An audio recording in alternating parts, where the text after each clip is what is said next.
الحمدللہ رب العالمین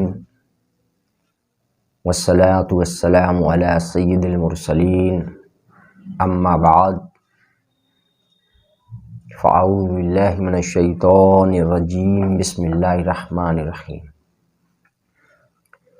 الحمدللہ تعالی اللہ رب العزت کی توفیق اور اس کے فضل سے آج ہم اپنے خطاب کے جو ہماری سلسلہ وار گفتگو ہے جو کہ دنیا کی مذمت اس موضوع پر مشتمل ہے، تو آج ہم اپنے اس خطاب کے ساتھ ہی اس موضوع کو مکمل کریں گے۔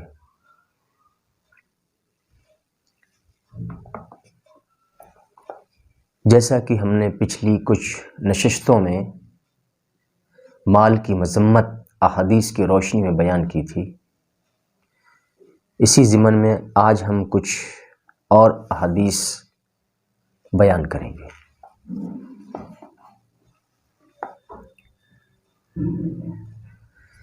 دنیا میں انسان کی جو تمنائیں ہوتی ہیں، آرزویں ہوتی ہیں، وہ اکثر مال اور متاع پر مشتمل ہوتی ہیں۔ اکثر انسان کی جو آرزویں ہوتی ہیں دنیاوی اور جو تمنائیں ہوتی ہیں، خواہشات ہوتی ہیں، وہ مال اور متاع دنیاوی ساز و سامان پر مشتمل ہوتی ہیں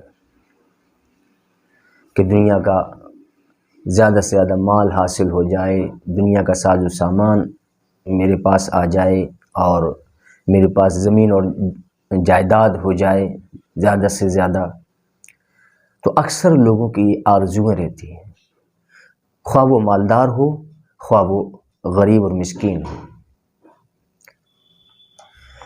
لیکن روز قیامت مالداروں کی اور محتاجوں کی کیا آرزویں ہوں گی؟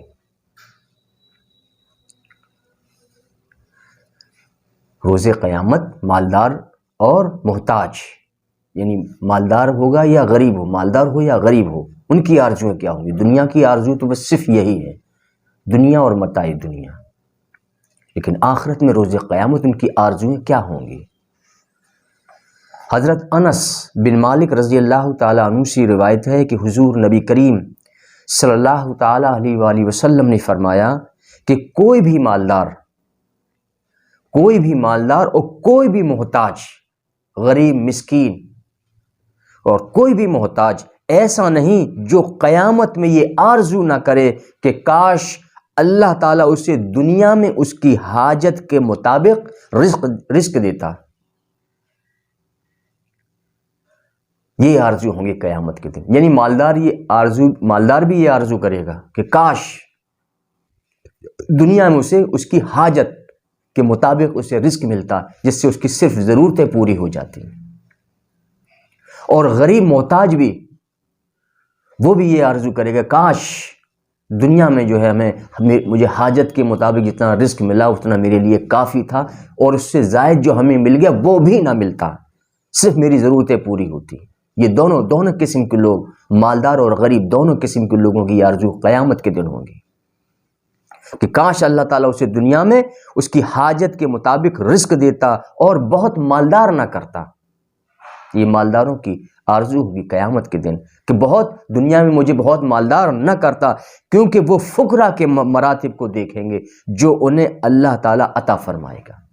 مالدار لوگ جب دنیا میں جو فقیر رہے ہوں گے، اللہ والے، اللہ کے اطاعت گزار بندے جو فقیر ہوں گے، فقراء، جب ان کو اللہ تعالیٰ قیامت کے دن یہ جب مراتب عطا فرمائے گا، انہیں مرتبے عطا کرائے گا، ان کے درجات کو جب بلند کرے گا، انہیں اجر و ثواب جب عطا فرمائے گا، تو ان کے اجر و ثواب اور ان کے مراتب یعنی فقراء کے مراتب کو دیکھ کر مالدار یہ آرزو کریں گے کہ کاش دنیا میں اللہ تعالیٰ مجھے حاجت کے مطابق رزق دیتا اور مجھے مالدار نہ کرتا، تو آج یہ مراتب ہم بھی لے رہے ہوتے، آج یہ مراتب ہم کو بھی مل رہے ہوتے، آج یہ اجر و ثواب ہم کو بھی مل رہا ہوتا۔ تب ان کی یہ تمنا ہوگی۔ تو اللہ کے رسول نے فرمایا کوئی مالدار اور محتاج ایسا نہیں کہ جو قیامت میں یہ آرزو نہ کرے۔ یہ ابن ماجہ کی حدیث، اس کا حدیث نمبر ہے 4140 اور شعب الایمان کی حدیث 10378۔ حضرت ابو ہریرہ رضی اللہ تعالیٰ عنہ سے روایت ہے کہ حضور نبی کریم صلی اللہ تعالیٰ علیہ وآلہ وسلم نے ایک طویل حدیث میں فرمایا، اس ذات کی قسم جس کے قبضے قدرت میں میری جان ہے، قیامت کے دن تم سے آج کی نعمتوں کے متعلق سوال کیا جائے گا۔ اللہ تعالیٰ دنیا میں ہمیں جو بھی نعمت دیتا ہے، جو کچھ اس نے ہمیں عطا کر رکھا ہے، تو اللہ تعالیٰ فرماتا ہے ہر ایک نعمت کے متعلق سوال کیا جائے گا، بندے سے سوال ہوگا ہر نعمت کے متعلق۔ تو جس پر زیادہ نعمتیں ہوں گی اس کے سوال کی جو فہرست ہوگی وہ بھی لمبی ہوگی، طویل ہوگی، اور جس کے پاس مال کم ہوگا تو اس سے اسی کے مطابق اس سے سوال کیے جائیں گے۔ یہ مسلم کی حدیث نمبر اس کا ہے 5313 اور ترمذی شریف کی حدیث نمبر 2369۔ حضرت ابو ہریرہ رضی اللہ تعالیٰ عنہ سے روایت ہے کہ جب یہ آیت نازل ہوئی کہ تم سے نعمتوں کے متعلق سوال ہوگا، سورہ تکاثر کی یہ آیت ہے، آیت نمبر 8 ہے، سورہ نمبر 102۔ تو لوگوں نے عرض کیا یا رسول اللہ کس نعمت کے متعلق سوال ہوگا؟ ہمارے پاس تو بس یہی دو چیزیں ہیں۔ جب یہ آیت نازل ہوئی کہ تم سے تمہاری نعمتوں کے متعلق سوال ہوگا، یہ سورۃ تکاثر میں جب یہ آیت نازل ہوئی تو صحابہ نے عرض کیا یا رسول اللہ کہ کس چیز کے متعلق سوال ہوگا؟ ہمارے پاس تو صرف یہی دو چیزیں ہیں۔ وہ دو چیزیں کیا ہیں؟ کھجور اور پانی، کھجور اور پانی۔ تو یہ تو دو چیزیں ہیں میرے پاس، کھجور ہیں اور پانی ہے میرے پاس، اور دشمن ہمارے سر پر ہے اور تلواریں ہمارے کندھوں پر ہیں۔ تو آپ صلی اللہ تعالیٰ علیہ وآلہ وسلم نے فرمایا کہ یہ ضرور ہوگا، یہ دو نعمتیں ہیں تو دو کے متعلق ہی سوال ہوگا۔ اسی ضمن میں ایک اور حدیث حضرت ابو ہریرہ رضی اللہ تعالیٰ عنہ سے روایت ہے کہ حضور نبی کریم صلی اللہ تعالیٰ علیہ وآلہ وسلم نے فرمایا قیامت کے دن ایک شخص کو لایا جائے گا، قیامت کے دن ایک شخص کو لایا جائے گا اور اللہ تعالیٰ اس سے فرمائے گا کیا میں نے تجھے عزت و سرداری اور مال اور بیوی اور اولاد نہیں دیے تھے؟ تو وہ کہے گا کیوں نہیں؟ پھر اللہ تعالیٰ فرمائے گا کہ کیا تم یہ سمجھتے تھے، کیا تم یہ سمجھتے تھے کہ تم مجھ سے نہیں ملو گے؟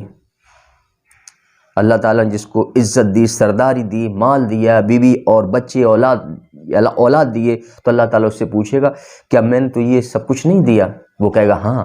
پھر اللہ تعالیٰ اس سے پوچھے گا کہ کیا تم یہ سمجھتے تھے کہ تم اللہ تعالیٰ یعنی مجھ سے نہیں ملو گے، اللہ تعالیٰ سے نہیں ملو گے؟ تو وہ جواب میں کہے گا جی ہاں۔ پھر اللہ تعالیٰ فرمائے گا آج میں اسی طرح تمہیں بھول جاؤں گا جس طرح تم مجھے بھول گئے تھے۔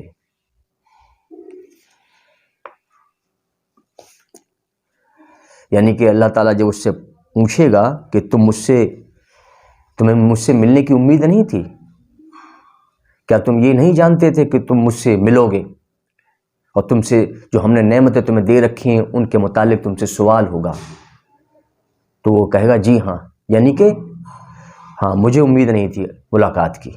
اس کا معنی یہ ہے کہ اللہ تعالیٰ فرمائے گا کیا تم مجھ سے نہیں ملو گے؟ تو وہ جواب میں کہے گا جی ہاں، یعنی کہ مجھے امید نہیں تھی ملاقات کی۔ اور جب ملاقات کی اسے اللہ سے ملاقات کی امید نہیں تھی تو ظاہر ہے کہ اللہ تعالیٰ فرمایا کہ میں تجھے اسی طرح بھول جاؤں گا جس طرح تم مجھے بھول گئی تھی دنیا میں، کیونکہ اسے یقین ہی نہیں تھا کہ مجھے جو ہے واپس قیامت کے دن پھر سے زندہ ہو کر اٹھنا ہے اور اللہ تعالیٰ کے حضور پیش ہونا ہے۔ انہیں ان باتوں پر یقین نہ تھا، یعنی بھول گیا تھا وہ۔ پھر اسی لیے اللہ تعالیٰ نے فرمایا کہ آج میں تجھے اسی طرح بھول جاتا ہوں جس طرح تو مجھے دنیا میں بھول گیا تھا۔ یہ مسلم شریف کی حدیث، اس کا حدیث نمبر 7438،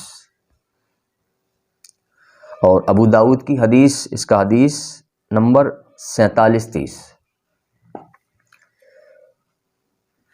حضرت ابو ہریرہ رضی اللہ تعالیٰ عنہ سے روایت ہے کہ نبی کریم صلی اللہ تعالیٰ علیہ وآلہ وسلم نے فرمایا کہ قیامت کے دن سب سے پہلے بندے سے جس نعمت کے متعلق سوال کیا جائے گا وہ یہ ہے کہ ہم نے تمہارے جسم کو تندرست نہیں بنایا اور تم کو ٹھنڈے پانی سے سیراب نہیں کیا. یہ سوال ہوں گے. یعنی اللہ تعالیٰ نے جو ہمیں پانی بھی دے رکھا وہ بھی اللہ کی بڑی نعمت ہے اور اس کے متعلق بھی سوال ہوگا. اس کے متعلق بھی سوال ہوگا.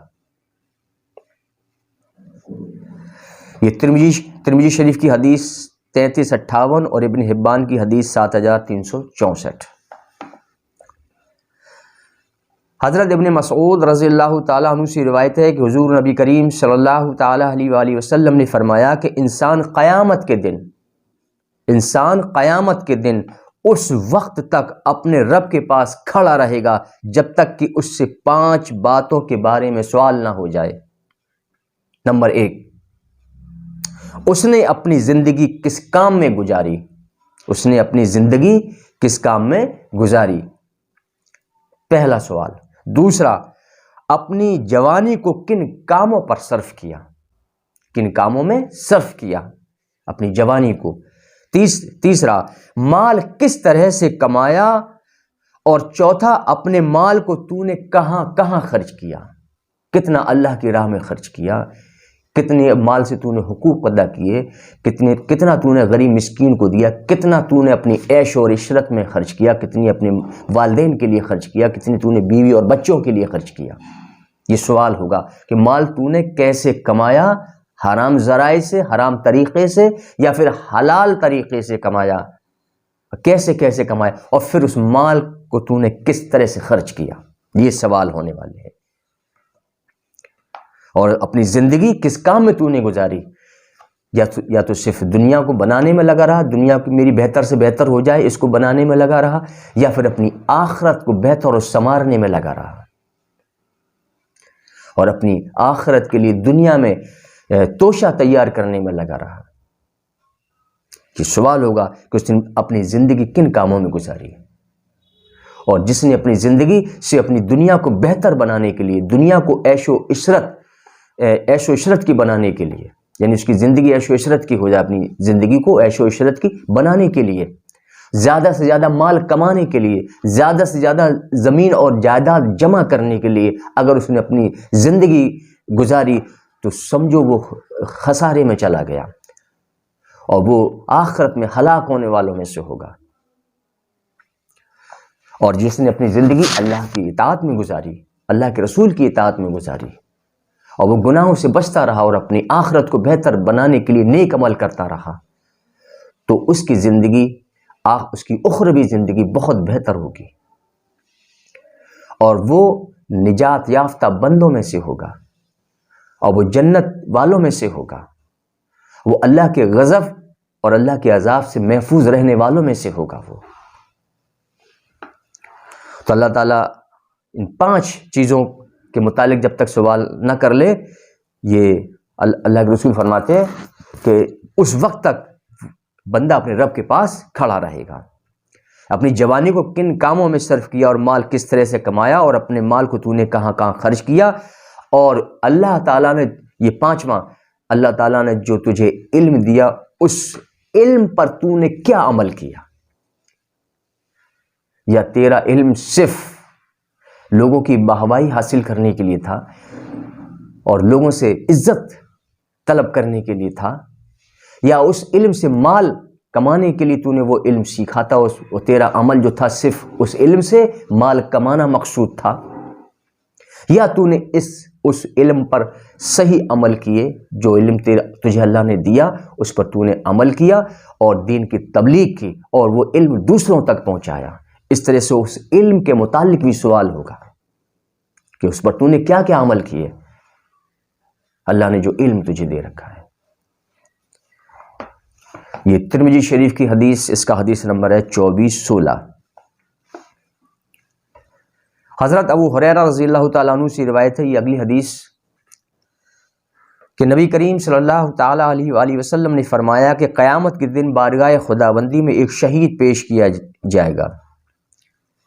قیامت کے دن بارگاہ خدا بندی میں ایک شہید پیش ہوگا تو اللہ تعالیٰ اس کو اپنی نعمتیں شمار کرائے گا، اللہ تعالیٰ اس کو اپنی نعمتیں شمار کرائے گا، تو شہید ان تمام نعمتوں کا اقرار کرے گا۔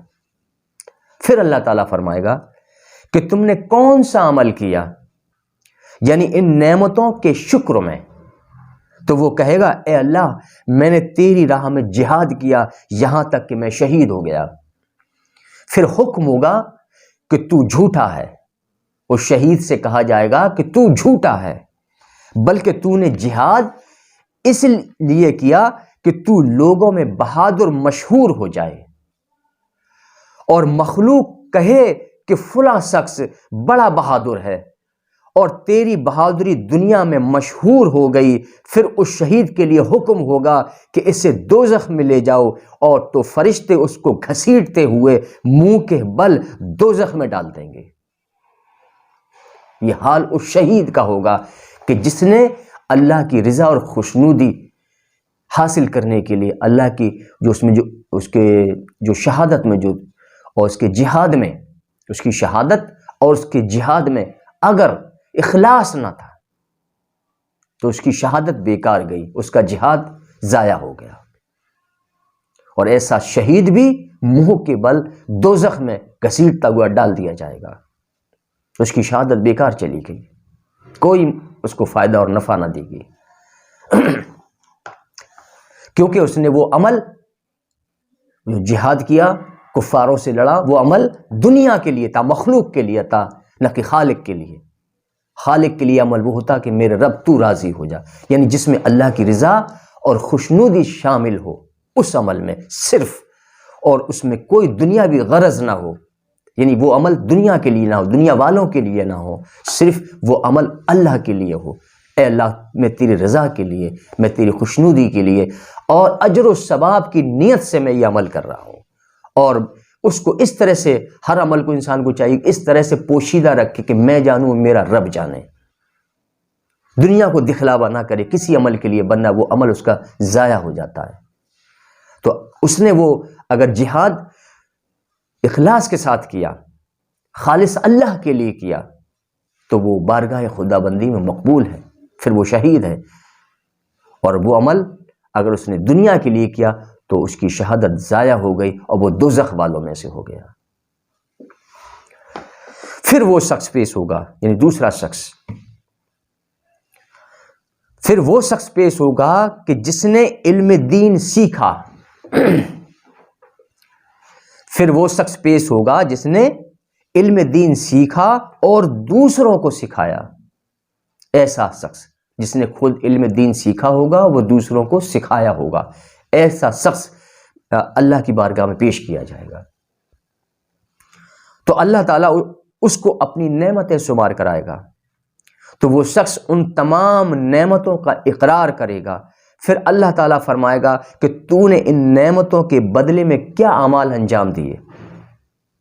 اللہ تعالیٰ فرمائے گا میں نے تجھے جو دنیا میں نعمتیں عطا کی، ان نعمتوں کے شکر میں، ان نعمتوں کے بدلے میں تو نے کیا عمل کیے؟ تو وہ شخص جواب دے گا اے اللہ میں نے تیرے لیے علم سیکھا اور سکھایا، اور اے اللہ میں نے تیرے لیے علم سیکھا اور سکھایا، تو اس پر حکم سنایا جائے گا کہ تو جھوٹا ہے، بلکہ تو نے علم اس لیے سیکھا اور سکھایا تاکہ تو دنیا میں عالم مشہور ہو جائے۔ اللہ تعالیٰ فرمائے گا کہ تو جھوٹا ہے اور تو نے علم اس لیے سیکھا اور سکھایا تاکہ تو دنیا میں عالم مشہور ہو جائے، اور تو نے قرآن اس وجہ سے پڑھا تاکہ لوگ تجھ کو قاری کہیں، اور بالآخر تو اس نام سے شہرت حاصل کر چکا، ان دنیا میں تجھے اس نام سے شہرت مل گئی، مطلب تو نے جو نیت کی تھی، وہ جو تو نے نیت کی تھی تو اس نیت کا بدلہ تجھے دنیا میں مل بھی گیا، لوگ تجھے قاری بھی کہتے تھے، لوگ تجھے عالم بھی کہتے تھے، لوگ تیری عزت بھی کرتے تھے صرف علم کی وجہ سے، اور تیری شہرت بھی تھی، تو مشہور بھی ہو گیا تھا، یعنی تو نے جو نیت دنیا میں دنیا کے لیے کی تھی وہ دنیا میں تجھے حاصل ہو گئی۔ اللہ تعالیٰ فرمائے گا بالآخر تو اس نام سے شہرت حاصل کر چکا، پھر اس شخص کو دوزخ میں ڈالنے کا حکم ہوگا، تو فرشتے اس کو گھسیٹتے ہوئے منہ کے بل دوزخ کی آگ میں ڈال دیں گے اور وہ شخص دوزخ کی آگ میں جا گرے گا۔ یہ حکم ہوگا۔ جس عمل کے ساتھ اخلاص نہ ہو، دکھاوا ہو، ریاکاری ہو، لوگوں کو دکھانے کے لیے ہو، ایسا عمل کہ جس میں اخلاص نہ ہو، ریاکاری ہو، دکھاوا ہو، تو سمجھ لو ایسا عمل بارگاہ خدا بندی میں شرف مقبولیت نہیں پاتا، رد کر دیا جاتا ہے، بلکہ وہ عمل اس کے لیے ضائع ہو جاتا ہے، کیونکہ وہ دنیا کو دکھانے کے لیے کیا تھا اس نے، وہ عمل دنیا نے دیکھ لیا۔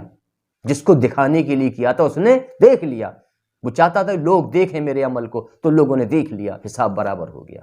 اگر وہ یہ خواہش رکھتا، یہ نیت رکھتا اور اس بات کا طالب ہوتا کہ میرے عمل کو میرا رب دیکھے اور میرے عمل سے میرا رب راضی ہو جائے اور میرا عمل بارگاہ خدا بندی میں مقبول ہو جائے، تو وہ عمل صرف اللہ کے لیے ہوتا ہے، تو اس کو اس کا اجر ملتا۔ پھر وہ شخص یعنی تیسرا شخص، پھر وہ شخص حاضر ہوگا جس کو اللہ تبارک و تعالیٰ نے دنیا میں مال و دولت عطا کی ہوگی۔ تیسرا وہ شخص پیش کیا جائے گا جس کو اللہ تعالیٰ نے دنیا میں مال و دولت عطا کی ہوگی، تو اللہ تعالیٰ اس شخص کو اپنی نعمتیں شمار کرائے گا، یعنی مال دولت جو کچھ اللہ تعالیٰ نے دیا ہے یہ سب اللہ تعالیٰ اس کو شمار کرائے گا۔ میں نے تجھے مال دیا، تجھے یہ نعمتیں دی، دولت دی، زمین دی، جائیداد دی، یہ ساری نعمتیں اللہ تعالیٰ اس شخص کو شمار کرائے گا، میں نے تجھے دی۔ تو وہ شخص ان تمام نعمتوں کا اقرار کرے گا، ہاں میرے رب تو نے ہمیں یہ ساری نعمتیں، مال دولت سب کچھ ہمیں دیا دنیا میں، اقرار کرے گا اس بات کا وہ شخص۔ پھر حکم ہوگا کہ تو نے ان نعمتوں کے بدلے میں کیا عمل کیے؟ پھر اللہ تعالیٰ اس سے پوچھے گا کہ تو نے ان نعمتوں کے بدلے میں جو میں نے تجھے دی، اس کے بدلے میں تو نے دنیا میں کیا عمل کیے؟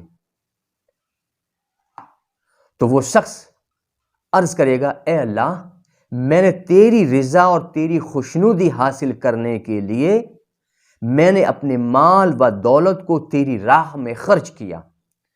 اس پر حکم ہوگا کہ تو جھوٹا ہے، اس پر حکم ہوگا کہ تو جھوٹا ہے، بلکہ تو سخی کہلانے کی وجہ سے خرچ کرتا تھا، تو سخی کہلانے کی وجہ سے خرچ کرتا تھا اور تو دنیا میں سخی مشہور بھی ہو گیا، یعنی تو چاہتا تھا اس لیے مال لوگوں کو دیتا تھا تاکہ تو سخی مشہور ہو جائے، لوگ کہیں کہ ہاں بھائی یہ بہت مال دینے والا ہے، لوگ صدقہ خیرات کرنے والا، لوگوں کو بہت دیتا، غریب مسکینوں کی مدد کرنے والا ہے۔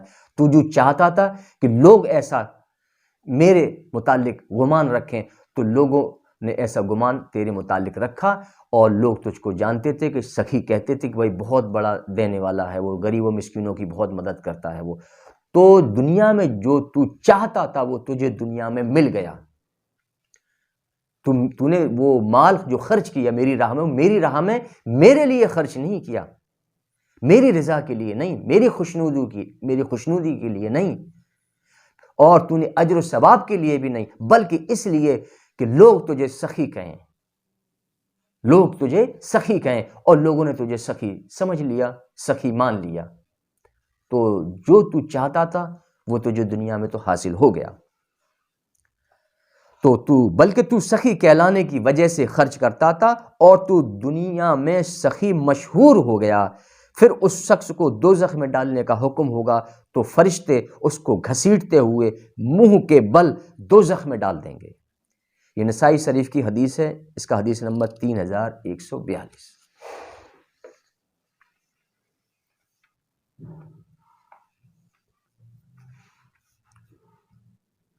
حضرت عبداللہ بن عباس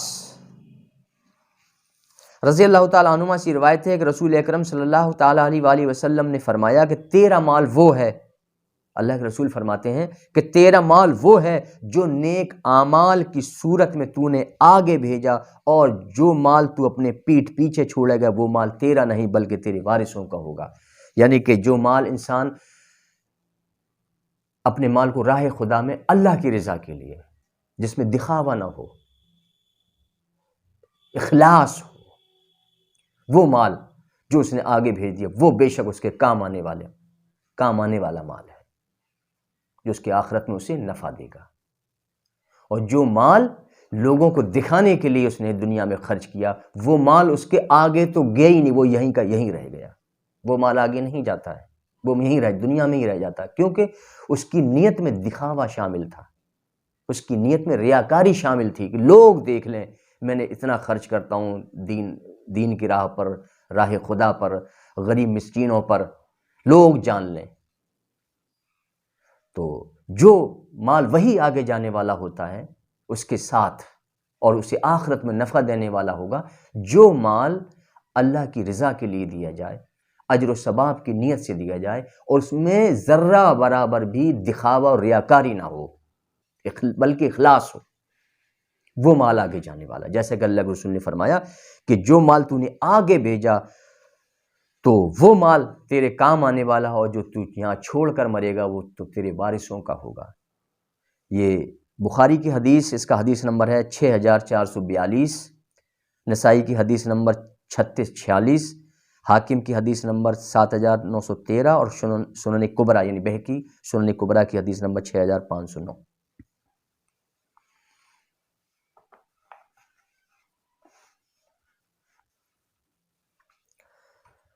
حضرت ابو ہریرہ رضی اللہ تعالیٰ عنہ سے روایت ہے کہ نبی کریم صلی اللہ تعالیٰ علیہ وآلہ وسلم نے فرمایا کہ جب مرنے والا مر جاتا ہے تو فرشتے کہتے ہیں کہ اس نے آگے کیا بھیجا، اور لوگ کہتے ہیں کہ اس نے پیچھے کیا چھوڑا۔ فرشتے کہتے ہیں کہ اس نے آگے کیا بھیجا، آگے سے مراد یعنی جو مال اخلاص کے ساتھ اللہ کی رضا کے لیے اس نے راہ خدا میں خرچ کیا، مال سے اس کے حقوق ادا کیے، تو وہ مال اس نے آگے بھیج دیا۔ یا وہ نیک عمل، ان میں بھی عمل میں بھی اگر اخلاص ہے، ریاکاری نہیں، لوگوں کے لیے عمل نہ کیے، صرف اللہ کی رضا کے لیے عمل کیے، تو وہ نیک اعمال بھی اس کے آگے جانے والے ہیں اس کے ساتھ۔ اور پیچھے چھوڑنے والی چیزیں وہی ہیں کہ جس مال کو اس نے جو ہے دکھاوے کے طور پر خرچ کیا، وہ مال اس کا وہیں رہ جانے والا ہے، اس کے ساتھ جانے والا نہیں۔ اور وہ مال جس سے اس نے کوئی نیکیاں نہیں کمائی، وہ مال بھی یہیں رہنے والا ہے، وہ اس کے ساتھ جانے والا نہیں، وہ آگے جانے والا نہیں، بلکہ وہ پیچھے رہنے والا ہے، اور جو پیچھے رہ جاتا ہے وہ اس کے وارثوں کا ہے، اور جو وہ اپنے آگے بھیج دے گا وہ اس کا ہے۔ جو مال و اعمال، یہ دونوں چیزیں جو آگے جانے والی ہیں وہ اس کے ساتھ رہنے والی ہیں، اس کو آخرت میں نفع دینے والی، اور جو کچھ وہ پیچھے چھوڑنے والا ہے، خواہ اس کے پاس کتنا مال ہو، کتنی بھی زمین اور جائیداد ہو، جو کچھ وہ پیچھے چھوڑے گا وہ اس کو نفع نہیں دیں گے، اس کے کوئی کام نہیں۔ ہاں اگر اس کی نیک اولاد ہے، اگر اس کی نیک اولاد ہے، اس نے اگر اپنے پیچھے نیک اولاد کو چھوڑا، اور وہ نیک اولاد اس مال کو ذریعہ ایصال ثواب بنا دے، اس مال کو ذریعہ ایصال ثواب بنا دے، اس کے لیے خیرات کرے، اور اس مال کو اس کے نام سے غریب مسکینوں میں تقسیم کر دے، اور اس کے لیے نفلی عبادات کرے، اور اس کے لیے نیک عمل بھی کرے، اور اس کے لیے دعائے خیر کرے، یہ ضرور اس کو جو پیچھے چھوڑی ہوئی چیزوں میں سے اس کو آگے بھی پہنچ جائے گا۔ یہ ایک ذریعہ ہے بس۔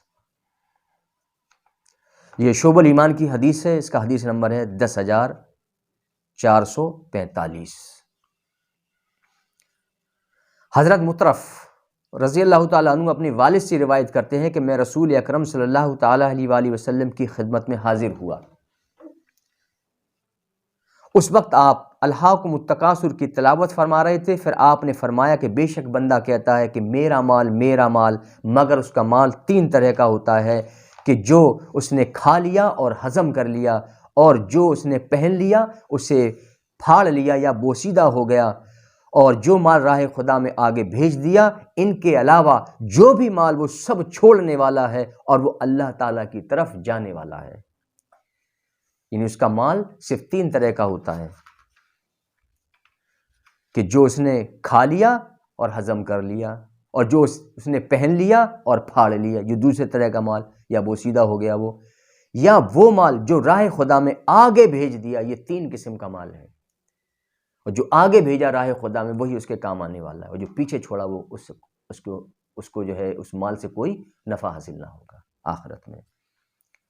وہ سب چھوڑنے والا ہے اور وہ اللہ تعالیٰ کی طرف جانے والا ہے. یہ مسلم کی حدیث نمبر 7420 422 2 جگہ آیا ہے یہ حدیث, اور ترمذی شریف کی حدیث نمبر ہے 2342, اور بہقی سنن کبریٰ کی حدیث نمبر 6510, شعب الایمان کی حدیث نمبر 10282, اور ابن ابی شیبہ کی حدیث نمبر 35480.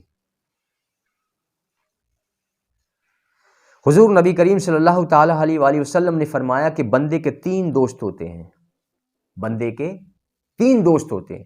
ایک دوست کہتا ہے کہ جب تک تم زندہ رہو گے میں تمہارے ساتھ ہوں, جب تم مر جاؤ گے تو میرا تیرا واسطہ ختم ہو جائے گا. پہلا دوست کہتا ہے کہ جب تک تم زندہ رہو گے میں تمہارے ساتھ ہوں, جب تم مر جاؤ گے تو تیرا میرا واسطہ ختم. یہ اس کا مال ہے. اور ایک دوست کہتا ہے کہ میں تیرے ساتھ اس وقت تک ہوں جب تک تو قبر میں نہ پہنچ جائے. دوسرا دوست کہتا ہے کہ میں تیرے ساتھ اس وقت تک ہوں جب تک کہ تو قبر تک نہ پہنچ جائے, اور جب تو قبر میں پہنچ جائے گا تو نہ تو میرا نہ میں تیرا. یہ اس کے اہل و عیال ہیں. اور ایک دوست کہتا ہے کہ میں تیرے ساتھ ہمیشہ رہوں گا, جہاں تو جائے گا میں تیرے ساتھ چلوں گا, جہاں تو داخل ہوگا میں بھی داخل ہوں گا, جہاں سے تو نکلے گا میں بھی وہاں سے نکلوں گا. یہ اس کے اعمال ہیں جو اس نے دنیا میں نیک اعمال انجام دیے. یہ اس کے اعمال ہیں جو ہمیشہ ہر وقت اس کے ساتھ رہیں گے, دنیا میں بھی اور آخرت میں بھی, ہر لمحہ اس کے ساتھ رہیں گے. یہ کنز الاموال کی حدیث 42742, اور شعب الایمان کی حدیث 10476, اور حاکم کی حدیث 1375. حضرت انس بن مالک رضی اللہ تعالیٰ عنہ سے روایت ہے کہ نبی کریم صلی اللہ تعالیٰ علیہ وآلہ وسلم نے فرمایا کہ مردے کے ساتھ 3 چیزیں جاتی ہیں. ایک اس کے عزیز و اقارب, دوسرا اس کا مال, اور تیسرا اس کے اعمال. پھر 2 واپس لوٹ آتے ہیں, 2 واپس لوٹ آتے ہیں, اور ایک مردے کے ساتھ رہ جاتا ہے. مردے کے ساتھ اس کے گھر والے اور مال اور اعمال, یہ 3 چیزیں جاتی ہیں. مردے کے ساتھ اس کے گھر والے, مال اور اعمال, یہ 3 چیزیں جاتی ہیں. تو گھر والے اور مال واپس لوٹ آتے ہیں, اور مردہ اپنے اچھے اور برے اعمال کے ساتھ قبر میں رہ جاتا ہے. یہ 3 دوست ہوتے ہیں. اور مردہ اپنے اچھے یا برے اعمال کے ساتھ قبر میں رہ جاتا ہے. مال بھی واپس آتا ہے اور گھر والے بھی واپس آ جاتے ہیں, سب کچھ یہیں رہ جاتا ہے. صرف بندہ اپنے اچھے اور برے اعمال کے ساتھ قبر میں دفن کر دیا جاتا ہے. وہ اس کے ساتھ ہمیشہ رہے گا قیامت تک, جب تک کہ حساب نہ ہو جائے. یہ نسائی شریف کی حدیث نمبر ہے 1914, ترمذی شریف کی حدیث نمبر 2379, بخاری کی حدیث نمبر 6514, اور مسلم کی حدیث نمبر ہے 7424. اور اسی کے ساتھ ہی آج ہم اپنی اس گفتگو کو ختم کر رہے ہیں. وما علینا الا البلاغ المبین.